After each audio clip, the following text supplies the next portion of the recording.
This week in memes, Twitter fawns over and sort of feels disgusted by the existence of this giant baby. Also, seriously, have you taken a look at the size of this giant baby?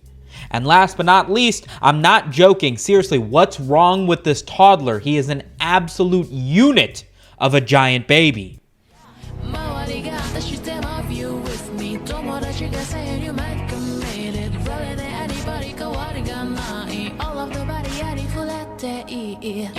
It doesn't actually matter how much money you make. In the grand scheme of things, we all have $0 compared to Jeff Bezos, but the thing is, I'm not asking for like a large financial contribution, right? A subscription here on YouTube costs $0. Maybe, depending on where you are in the world with the different currencies, it might cost you $0. What you mean to say is, I'm so irresponsible with my money and my time and my relationships in real life and my taste in anime that I'm incapable of pressing the subscribe button. And if that's true, just get out, man. I don't even want you here. Don't worry, we'll take the time to talk about streamer entitlement a little bit later in the video, but first, because I stuck it in the thumbnail, we have to talk about this giant baby. And no, not the one presenting memes to you, you smart idiots. I already see the comments coming. This one that Twitter's been going on and on about, an absolute unit of a toddler. He's still in diapers and yet literally looks like Tyson Fury now. On October 19th, the TikTok user posted this video of her massive toddler bouncing on his father. Now, the resulting seismic waves sent earthquakes and shocks all across the western coast of the United States, and half an hour later, the daughter was presumed dead. Are you confused because I said daughter? Because I meant to say dad. People have made comparisons to the baby covered in peanut butter. Clearly, one must have evolved into the other. I don't know how the generations work. Or perhaps it's just a real-life cosplay of that giant toddler from Rugrats. But I think the question that everybody's really missing is, how did this baby get so large? Through jihad? Probably not. Selma on Twitter has a theory that the 5G must have gotten into his bloodstream and caused this gigantification. So let's look at some 5G memes. In the current meta, it makes the most sense to have the fastest internet possible. I mean, if I'm trying to download a high quality meme, I can't be sitting around for 3 or 4 seconds while my group chat cycles on to the next conversation. I have to get in the big funnies. But because there's so many negatives to using 5G, such as lower health, poison damage, heavy, slow, blinding silences, I mean, is it even worth running 5G? I mean, yeah. If you really break down how it works, of course it is, because it do be fast though.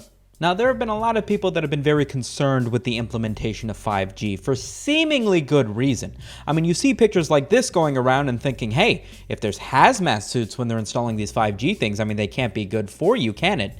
A report from the Netherlands back in 2018 reported that a bunch of birds had died in the area while they were experimenting with implementing 5G in the area, but there's a clear and easy solution to all of this. First of all, birds aren't real. We all know they're just government drones, so of course they died to 5G. They haven't been upgraded to that wireless technology. And as you can tell by the fact that this installation is being done on a palm tree, this occurred in California, and the hazmat suit is just a bit of fashion. You guys got to get with the times, man. Respect the drip, Karen. Ariana Grande randomly responded to somebody with an image of Patrick Star from SpongeBob with realistic female genitalia.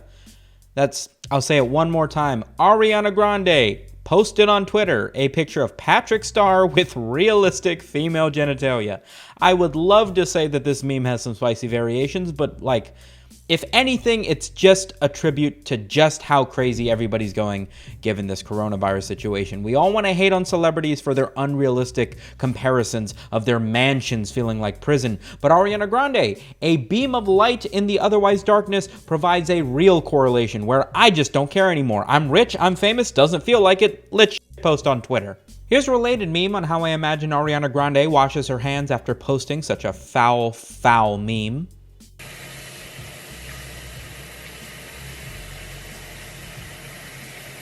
Here's a slightly unrelated meme on how Shakira would wash her hands before realizing that the water is too hot. Hi, and this is my impression of when Shakira goes to wash her hands but the water's too hot. Thank you. And here's a totally unrelated clip of me playing Dark Souls for the first time. Estes? You got the Sumet. Use your Est. Oh, wait, that's not the button for Estus. I might not be good at Dark Souls, but hey, at least I'm good at not guilting you into giving me money on Twitch. I'm sure you guys remember a little while ago, Bad Bunny, this streamer, you might not know her name, but you definitely know her face, had a clip of herself go viral on the internet for basically bullying her subscribers on Twitch for not either donating money or subscribing on Twitch, which if you don't know, typically costs $5 a month. I'll play a clip. All right, everyone in the chat's making me depressed with all their fucking sad sob stories about how their life is over and they can't afford $5 a month. Like, I get that people have financial issues, but like, I don't believe that half of my fucking viewership is all suffering from crippling financial issues. $5 a month. How do you have hours of time to watch me and not $5? Ooh, these clips are from back in January and they still make me cringe to this day. I never got the chance to speak on this when it was in its heyday because I was working on other videos, but let me be clear, if you ever get to a point where you're literally bullying your subscribers, alienating the people that are watching your content, that enjoy you as an online personality, you failed, my guy. You should just quit right there. I know it's tough to take somebody who's doing a job and say, hey, if you wouldn't do it for free, you shouldn't be doing it. That's a tough thing to say to like somebody working as like an engineer or something, right? You don't love that thing. But to be an online personality, you really do have to kind of want to be able to do it regardless of what the pay structure is going to be. Day in and day out as a YouTuber, I get people who will comment and be like, hey, I don't have money to sub to you on Twitch, or I can't buy your merch, but I love watching your stuff. That's the only thing I care about. Doesn't matter if you put any money in my direction. The fact that you watch and laugh with me and we make jokes and we have inside stuff in the comments and there's memes flying around, that's what matters, right? The money comes if you do your job correctly as an online influencer by making great videos. But to do anything less and to expect that same amount of money to come in is beyond selfish. And if I could thank every single one of you for doing nothing more than watching my videos, I would. I can't. Maybe we could do like a meet and greet / orgy one day. SumitoCon. Hey, that's something. While Bad Bunny was the first large streamer we could see that was this hostile towards their audience because of this, she's definitely not the only one. However, it was very easy to write off Bad Bunny because every time she was complaining about not making money, she was emotional, she was raging at her chat in one way or another, almost crying because it was so sad that nobody had subscribed even after she made a big fuss about it. But clearly nobody with a level head would make this same argument and say that, hey, you have to have $5 and you should be giving it to me. And even if somebody did make that argument, they wouldn't do it in the middle of a crisis where every dollar counts, such as the coronavirus, right? Right? It doesn't really matter how much money you make or how much money you have. That's really the thing, because I'm not asking you for a large financial contribution. If you don't have $10, you probably don't have time to watch Twitch because you should be working, you should be trying to earn money. It's not a ton. It's not like a ton of money. So being like, I'm broke, I can't afford to sub, that doesn't really track. What you mean to say is, I'm so irresponsible with my money, I can't support the entertainment that I enjoy. You know, I was gonna say that no part of your argument tracks, but then she hit it with the at the end, and then, you know, I immediately donated $400 to our Twitch, because I mean, that's just infallible arguments at that point. You know what I mean?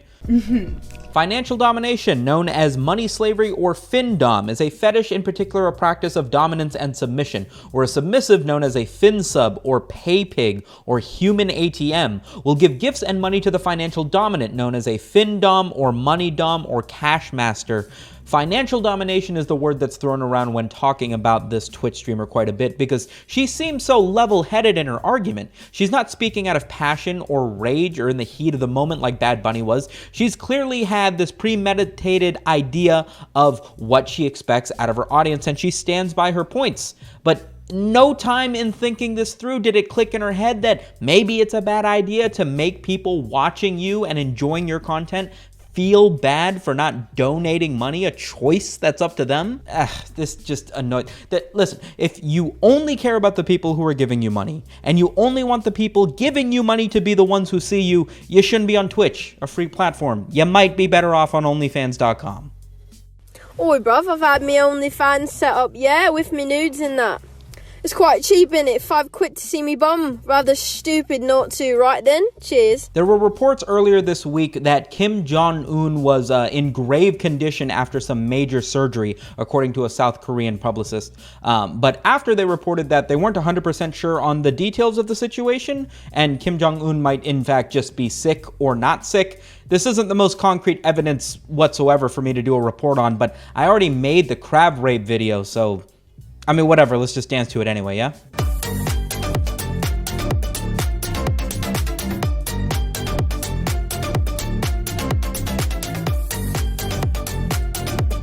A Twitter trend has arisen to list the 5 types of men to avoid. Now, I like to be sociable outside of social distancing, so I'd like to imagine that I'm one of the dudes you'd want to communicate with. Let's see how I do. Men who like jazz. I guess you're not hanging out with the Bee from Bee movie anytime soon. Men who like their roommates. I wouldn't say I like my roommates, but it's a necessary evil for the subsidized rent that lets me continue to live. Men who think the weekend is deep. I've never slept with The Weeknd, so I cannot attest to how deep he may or may not be. Men with podcasts. We almost made it. Listen, this meme got away from me, okay? I don't know what happened. Just remain calm, man. I don't know what he wants. It's a strawberry. This is a strawberry, but I don't know what he wants. I can tell you what I want, though. I want you to hit that subscribe button. It's for your own good. It'll make it so you don't miss my videos coming out every week. The like button helps too. And also, you can click one of the videos to my right if you want to keep watching. There's more funnies, I promise. Stay safe out there, guys. Peace.